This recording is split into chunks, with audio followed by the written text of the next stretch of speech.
Welcome to the Reciprocity podcast with AG. Your host is Andrew Godomsky, and the show is a compilation of shared thoughts and experiences that impact lives with grace and authenticity.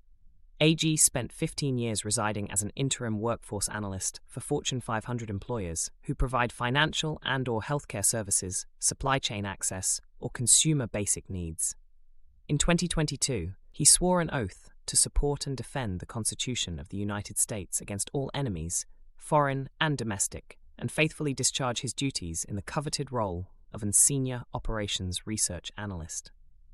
AG is part of the mission to deploy cybersecurity and AI workforce skills and shed light on how these skills develop and benefit the American people, US citizens, its residents, and tribal nations.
I asked guests in Season 1 the same questions.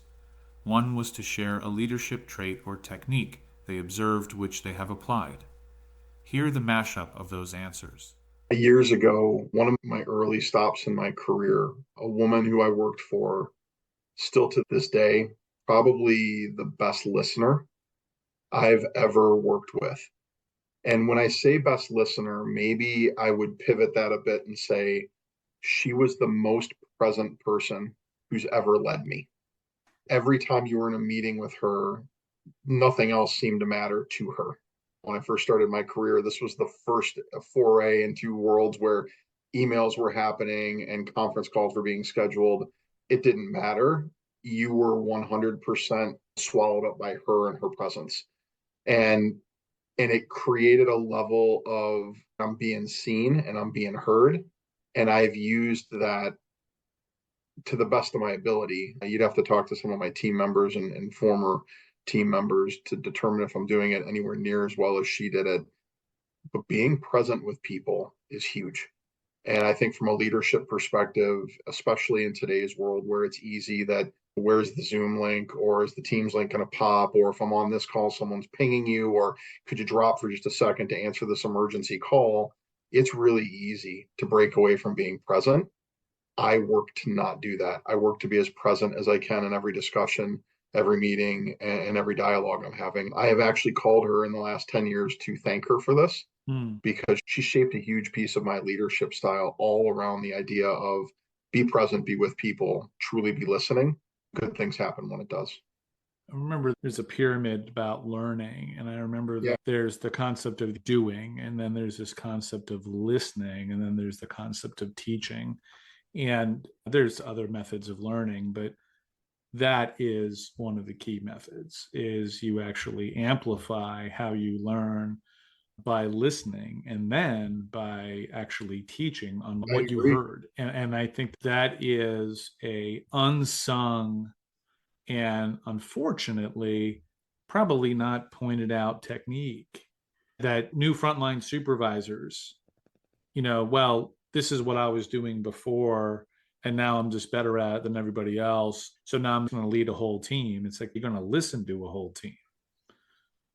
It's interesting that you brought up frontline and maybe young up and comers relative to leadership roles. I've been trapped in this one, and we go back and say that the listening has become so important because as we're listening, I think leaders at all levels can get trapped into wanting to listen to respond. That's a big topic now. Let's listen to understand. Let's listen to learn, like you were just saying, versus listening to make sure I can come over the top with the right answer. Or what if I don't know the answer? Should I know the answer? We can get into our own heads as leaders too. And so I think that concept I brought up just a minute or two ago, it really does cool things for me because it can slow my mind down a little bit. If I don't know the answer to something, we can have good dialogue and say, I don't know now. What do you think? I don't know now. Should we go break apart and find answers together and bring them back? There's so many ways you can pivot from that discussion. So, yeah, the listening, bar none, would be the biggest thing that someone has bestowed upon me that I've picked up and run with. And it's been huge for my career.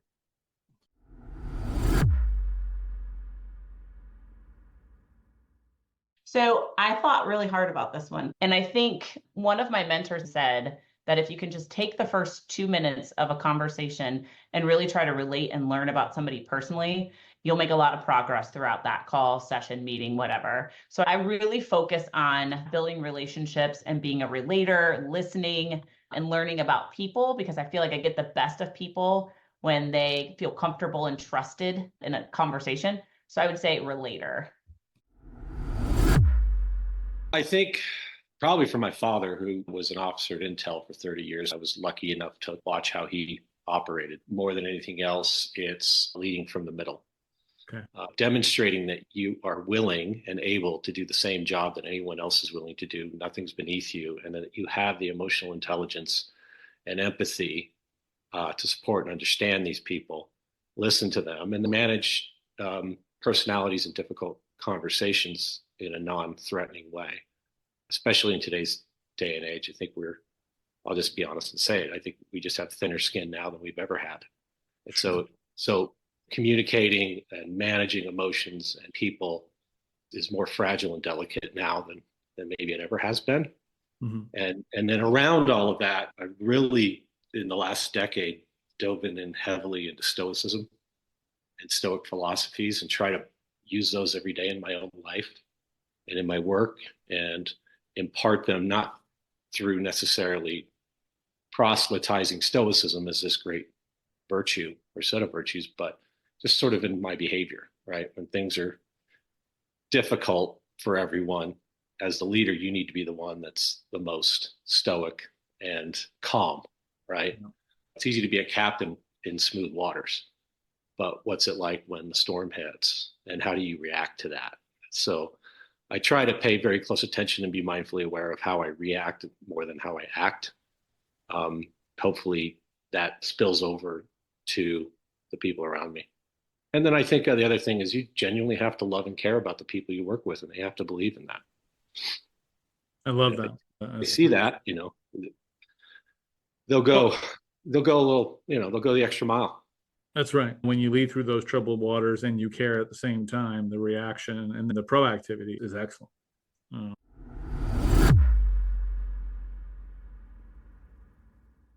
I think a key learning of mine from a previous co-founder in my previous startup was about audacity, or as we call it in Hebrew, we call it chutzpah, which is basically putting yourself out there. I'm a very polite person. Like I was also a nerdy girl. Everything is always within a framework and I'm always asking for permission.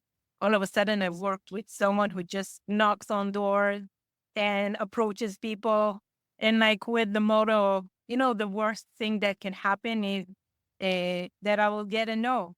And that really affected how I'm thinking and operating in the world now as a solopreneur. So definitely audacity.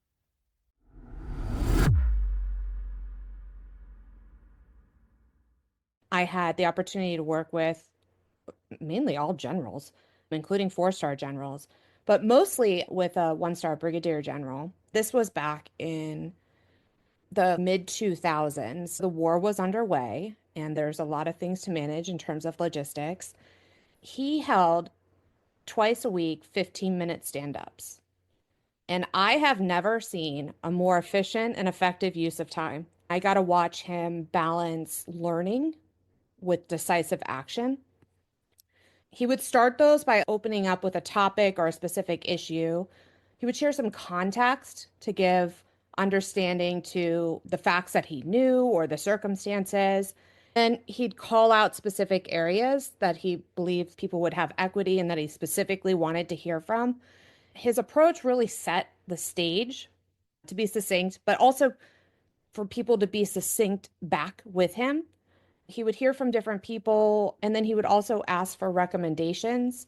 Okay. And there might be a quick discussion about that and the pros and the cons. And most times we left that meeting with a decision in hand and then actions for people to go back. And it was just a really effective and efficient use of time.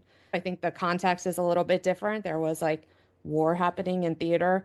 I learned a lot about senior level meetings and how to find balance with the right amount of information and how to prioritize that information and its importance. I'm a big fan of those kinds of stand-ups. For years now, I really tried to keep meetings to 20 minutes. I've already seen your status report. So what obstacles can I help us remove? What are the enhancements that we need to worry about? Are you having restricted resources? And what significant accomplishments do you want me to know about so I can broadcast or chime in and share with everybody?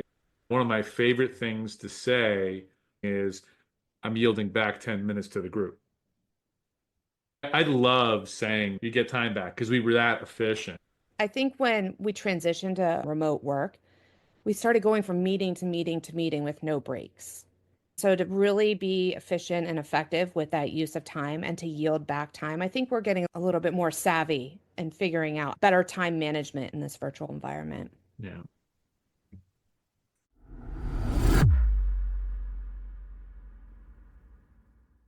When it comes to leadership, I've been fortunate to work with some incredible leaders in my time, and I continue to do so. I guess one of the traits that I certainly have picked up along the way, and it has served me very well, is a trait called intellectual empathy. What I mean by that is when you are engaging with not just leaders, but when you're engaging with anyone for that matter, it's really understanding the broader context in the world that they operate in. And if I think of a specific example when it comes to engaging with more senior leaders and kind of C-level execs, it's really about understanding them not just in the economic and business landscape they serve in, but it's also about tuning into the unspoken realities that they are grappling with. So, for example, I remember actually speaking with one C-level exec who was driving this amazing and quite high-profile digital transformation in their organization. Mm-hmm. And surface of it and externally looking in, it was so incredibly exciting. There was a lot to be optimistic and a lot to be, I guess, excited about. But when you are a leader going through and managing change, it's about really understanding what does this reality mean to them as individuals and from an emotional as well as a political standpoint. So it's about just really tuning into things like, what does this change mean to this executive? Could it be that he or she is facing internal resistance to change, challenging stakeholders? How are they thinking about empowering and engaging their teams to go on that same journey? Or it might even be balancing the pressures of short-term investor expectations and the long-term transformation journey. I think that has really served me well to be able to apply in my own mind whenever I'm engaging with somebody, to understand not just the business and the economic context, but certainly from a personal as well as a political kind of organizational standpoint, what they are actually experiencing. And I found that it's actually brought a lot of depth into my relationships. I really like this. It's almost like a set of questions, a set of conditions, a set of considerations that leaders may not think of. It's almost like a framework. I remember years ago, there was a project manager who I worked with right after 9/11 in rebuilding the utility grid, the electrical and the gas grid in lower Manhattan after the towers fell. He had introduced a very particular framework around project management. And it kind of systematically went through a number of factors and a number of considerations managers wouldn't have considered. And to identify these yellow flags and these red flags and these influences that could come in. And I found it to be fascinating. He actually had a cool little tool, and it went through 100 different ways of thinking, because it was things that you just mentioned that say, don't forget this, or what about this? And sometimes I think we're so quick and under pressure for decisions that we forget what factors could actually impact the decisions that we made, but didn't consider before we made them. Absolutely. Absolutely. And that's where the empathy piece actually comes in as well. Oftentimes we expect leaders to know it all, but actually it's also understanding and appreciating their humanity as well. They are people just like us. That's and right. They have the same dreams and the same desires and the same ambitions. And it's just kind of, I suppose, looking at them as a whole individual and not just a leader or an exec who's there to serve one purpose.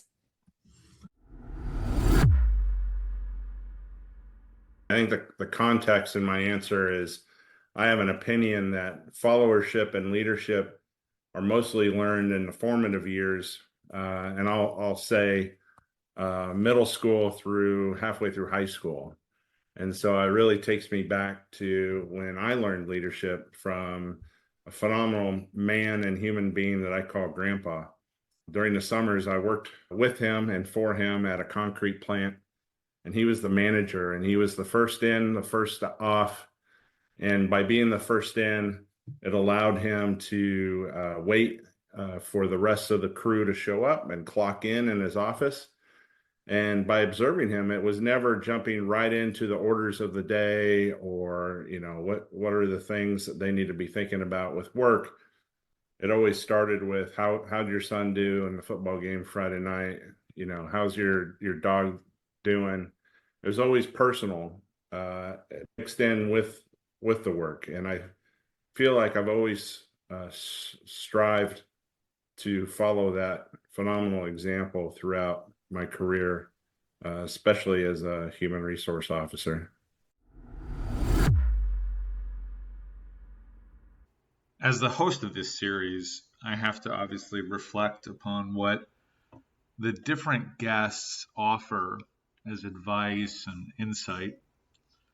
But it also makes me think more about each of these questions and how I would apply it to myself, how I would answer it myself. And as I think about this one, I want to reflect all the way back over 20 years ago. I was doing work with New York University, and at some point I became an adjunct professor. But at the same time, I also was studying to be a project management professional, get my certification, and so on. One of the instructors was a wildly competent expert in project management, and he was very data focused. He had this really great system, which I've applied to dozens of projects over the last 17 years of me being an analyst and a professional related to workforce. And it was a way to understand the risks associated with the execution and success of a project. So I had learned early on that you have to have proof and evidence. And his experiences were really intense. After 9/11, the utility grid in the southern part of Manhattan in the financial district was just an absolute disaster, in that the infrastructure of electric and gas and water and sewer had been destroyed as much as the buildings and the many lives that were associated and part of that tragedy.